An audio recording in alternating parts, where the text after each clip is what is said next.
Full Moon sale ಬೆಳಗ್ಗೆ 9 ಗಂಟೆಯಿಂದ ರಾತ್ರಿ 12 ಗಂಟೆವರೆಗೆ ಆಗಸ್ಟ್ 28 ಒಂದು ದಿನಕ್ಕೆ ಮಾತ್ರ. ಇಂದು ಸತತ 3 ವರ್ಷಗಳ ಕಾಲ ರಾಜ್ಯದ ಈರುಳ್ಳಿ ಬೆಳೆಗಾರ ರೈತರು ಇವತ್ತು ಕಂಗಾಲಾಗಿ ಹೋಗಿದ್ದಾರೆ.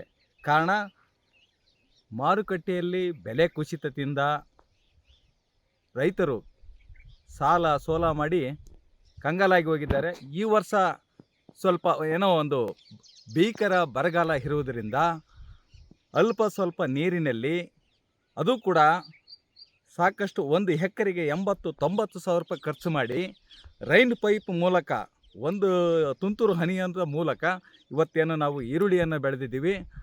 ಇವತ್ತು ಕನಿಷ್ಠ ಇವತ್ತಿನ ದರದಲ್ಲಿ 2.5-3 ಸಾವಿರ ರೂಪಾಯಿ ಕ್ವಿಂಟಲ್ ಇದೆ.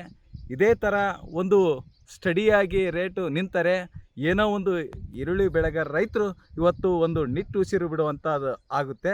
ಯಾಕಂದರೆ ಈಗಾಗಲೇ ಸಾಲ ಮಾಡಿ ತೀರಿಸ್ಕೊಳಕ್ಕಾಗದೆ ಒಂದು ಸ್ಥಿತಿಯಲ್ಲಿದ್ದೀವಿ. ಈಗ ಅಲ್ಪ ಸ್ವಲ್ಪ ನೀರಿನಲ್ಲಿ ಈರುಳ್ಳಿಯನ್ನು ಬಿಟ್ಟರೆ ಬೇರೆ ಯಾವುದೂ ಬೆಳೆದಿಲ್ಲ. ಕೇಂದ್ರ ಸರ್ಕಾರ ಆಗಲಿ ಮತ್ತು ರಾಜ್ಯ ಸರ್ಕಾರ ಆಗಲಿ ಇದೇ ಥರ ಒಂದು ರೇಟನ್ನು ಕಾಪಾಡಿಕೊಳ್ಳಿಸ್ಬೇಕಂತ ಬೇರೆ ಕಡೆಯಿಂದ ತರಿಸದೆ ಇದೇ ಥರ ರೇಟ್ ಇರಲಿ ಅಂತಂದೇಳಿ ನಾನು ಕೇಂದ್ರ ಸರ್ಕಾರಕ್ಕೂ ಮತ್ತು ರಾಜ್ಯ ಸರ್ಕಾರಕ್ಕೂ ಆಗ್ರಹಿಸುತ್ತೇನೆ.